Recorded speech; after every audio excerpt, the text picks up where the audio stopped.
क्या हुआ? यहाँ पर खड़ी हुई खुद से क्यों बातें कर रही हैं? कुछ नहीं। नसरीन कहती है उसे सबा की फिक्र है। मुझे उस पर गुस्सा आ गया। तुम्हारी माँ ने जब उसे घर से निकलवाया तब ये फिक्र कहाँ थी? वो मरियम आपा, सबा की बात हो रही है तो मैंने यहाँ पर एक जवान लड़की की तस्वीर देखी थी जो बिल्कुल सबा से मिल रही थी। तुमने पहले नहीं देखी थी क्या? नहीं तो अगर मैंने वो तस्वीर पहले देखी होती तो मैं आपसे जिक्र कर लेती। हाँ ये तो है। वैसे भी स्टडी रूम की सफाई मैं ही करती हूँ। तुम तो करती नहीं हो, तुम्हें कैसे मालूम होगा?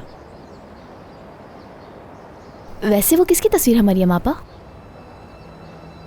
सवेरा साहिबा, करीम साहब की बहन थी। सबा यकीनन करीम साहब और सादिया साहिबा की बेटी है। उसकी शक्ल अपनी फुप्पो से कितनी मिलती है। घर के बाकी लोगों ने ये बात अभी तक क्यों नहीं सोची?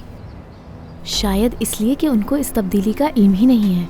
यकीनन ये हॉस्पिटल में किसी ने चुपके से किया होगा। अब तो मुझे बिल्कुल भी समझ में नहीं आ रहा किस बात पे यकीन करूं और किस बात पे नहीं।